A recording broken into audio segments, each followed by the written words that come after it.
बिस्मिल्लाहिर्रहमानिर्रहीम। अस्सलाम वालेकुम। मैं हूँ चौधरी रफ़ीक पसवाल।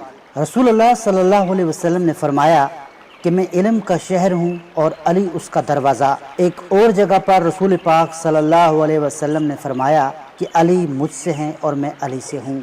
फरमाया कि अली को मुझसे वही निस्बत है जो हारून को मूसा से थी। आज के इस वीडियो में हम हज़रत अली के मशहूर अक़वाल आपकी खिदमत में पेश कर रहे हैं। हज़रत अली करीमुल्लाह वजहू ने फरमाया कि खुदा की रहमत से नाउमीद होना बहुत नुकसानदेह है। अक्लमंद हमेशा गम और फ़िक्र की हालत में रहता है। माफ़ कर देना नहायत अच्छा इंतकाम हुआ करता है। बेहतरीन दौलतमंदी ये है कि अपनी ख्वाहिशात को तर्क कर दो। तुम्हारा कासद तुम्हारी अक्ल का तर्जमान है और तुम्हारा ख़त तुम्हारी तरफ से बलीग़ तरीन बोलने वाला। ये दुनिया मुसाफिर खाना है मगर लोगों ने इसे अपना वतन बना रखा है। अदब बेहतरीन कमालात और हैरात अफसल तरीन इबादत है।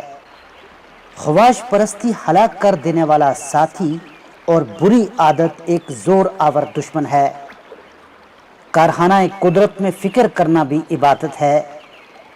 माल उम्मीदों को मजबूत करता है और मौत आरज़ों की जड़ काटती है। कमीनों की दौलत तमाम मखलूक के लिए वबाल हुआ करती है। जो हक बात कहने से खामोश रहता है वो गूंगा शैतान है। जो शख्स माल देने में बहुत ज़्यादा बखील हो वो इज़्ज़त देने में सबसे ज़्यादा सखी होता है।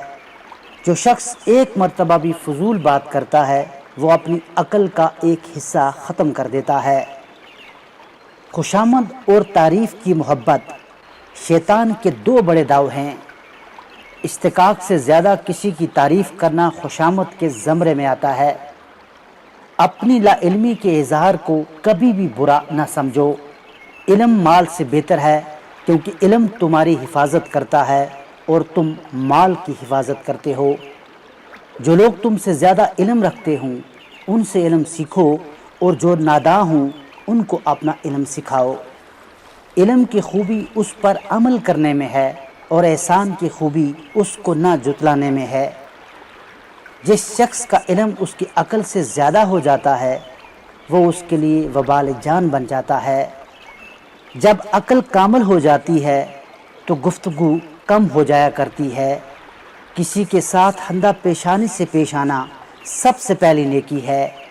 अगर कोई कदर शनास ना भी मिले मगर फिर भी तुम नेकी को कभी भी बंद ना करो। एक दूसरे से दोस्ती रखना आधा अक्ल है। गम आधा बुढ़ापा है। हर आने वाला पीछे हटता है और जो हट गया गोया वो कभी था ही नहीं। हसद ना करने से बदन तंदुरुस्त रहता है। जब जवाबों की भरमार हो जाती है तब दुरुस्त जवाब नापैद हो जाया करते हैं। अल्लाह ताला से दुआ है कि हज़रत अली करीमुल्लाह वजहू की इन सनेरी अक़वाल पर हमें अमल करने की पूरी तौफ़ीक़ अता करे। अगर अभी तक आपने हमारे चैनल को सब्सक्राइब नहीं किया तो हमारे चैनल को सब्सक्राइब करें। घंटी पर क्लिक करना ना भूलें ताकि जब भी हम कोई नई वीडियो अपलोड करें तो उसका नोटिफिकेशन आपको मिल सके और सबसे पहले आप हमारी वीडियो को देख सकें। मिलते हैं अगली वीडियो में किसी और टॉपिक के साथ। तब तक अल्लाह हाफ़िज़।